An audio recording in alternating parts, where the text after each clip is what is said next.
Hey guys, welcome to another Tech Tip Tuesday. On this Tuesday's Tech Tip, I want to talk to you about some issues you may or may not have had.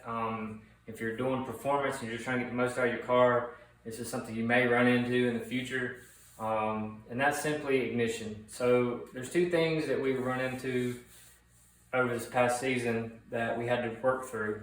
We switched to fueltech over the winter break, as most of you know, and there's a couple things that were causing some issues. And the first one was when I would put my laptop on the car, hook it up, and say I'm warming up the car and I want to look at the fuel, maybe do some adjustments. I was having trouble because the laptop would get on and off. It wouldn't stay connected to the ECU. Well, the simple resolution to that was simply spark plugs. You may say, well, how does a spark plug affect your laptop kicking on and off? And it's simply interference. So the plug we always ran with is 5671A-9 NGK plug. It's a plug we've always used. My family's always used them in the racing they've done. I had it in my Super Comp dragster. I've always run in Blitzkrieg, but we was having this laptop issue. And so we tried something. We switched to a resistor plug. It's also an NGK plug.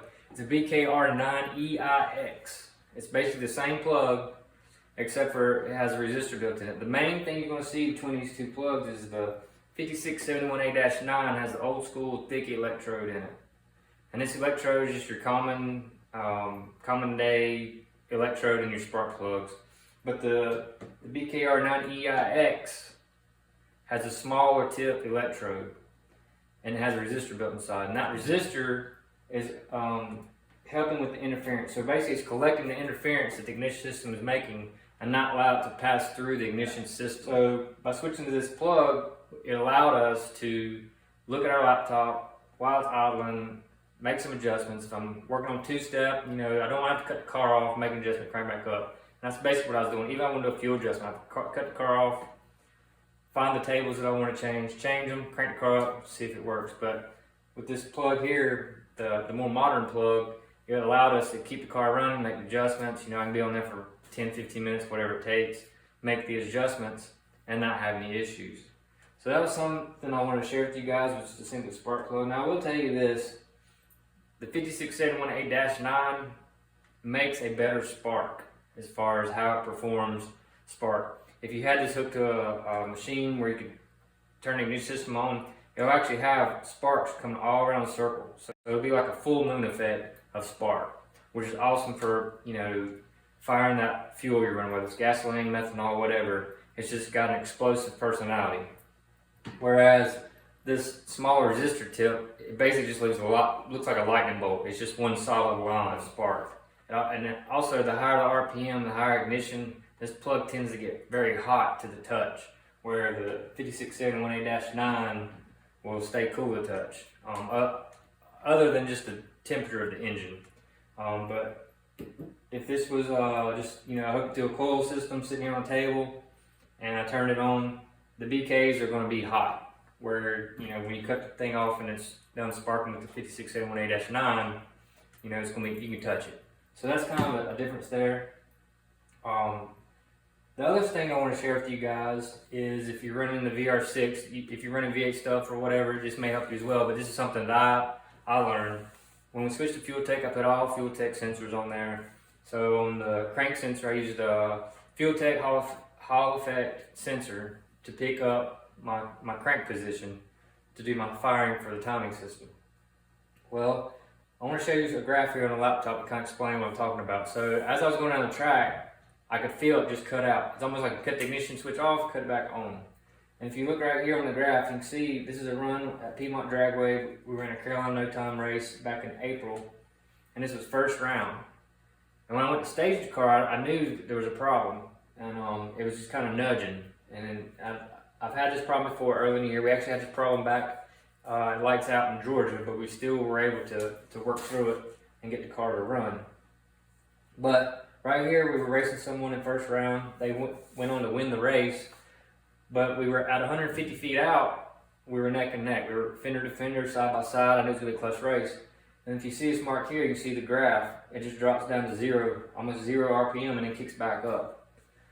And then it comes back up, and it does it again about another, I'm going to say another 80 to 100 feet later. Well, the problem is, at this point here, we were neck and neck, and it popped. And he pulled about a car length ahead of me. And then when it popped again, he pulled another car length ahead of me.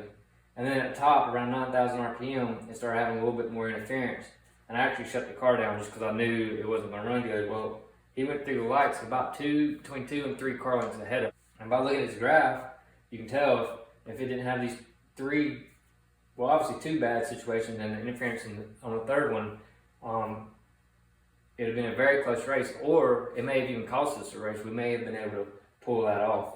So that was something that I knew I needed to address. Fueltech and I had been trying to figure it out, and they actually called me and said, hey, we want you to try something. We've talked to some people of ours, and they're saying put the OEM sensor back in and try it and see if that repairs the interference you're having with that side of the ignition system. So I put the OEM sensor in, hooked it back up, rewired it, and this interference has gone away. So what I'm trying to tell you guys, if you have some interference issues, first try the spark plugs, because that's an easy fix. You know, go down to the parts house, get some different plugs, and just try them, and just see if that helps. And then if there's you're having an issue and you've changed plug, you've tried that, maybe see what sensors you have. Is it an old sensor? Is it a sensor that, like I did, I bought a brand new fueltech sensor, but it just wasn't working. Do you maybe go back to OEM and just try it? So these are some things I'd like for you guys to just remember as you progress and try to get these performance advantages, whether it be the Volkswagen VR6 or the LS's or the Ford motors, whatever engine it is. You know, just think through these things. A lot of times we're so enthralled and engrossed in trying to make these cars run fast that we overlook these little changes that we can make very easily. So simply as, you know, fixing 2 wires and putting in a new sensor, or pulling some spark plugs and put some different plugs in it. So I hope this helps you guys for this week's Tech Tip Tuesday.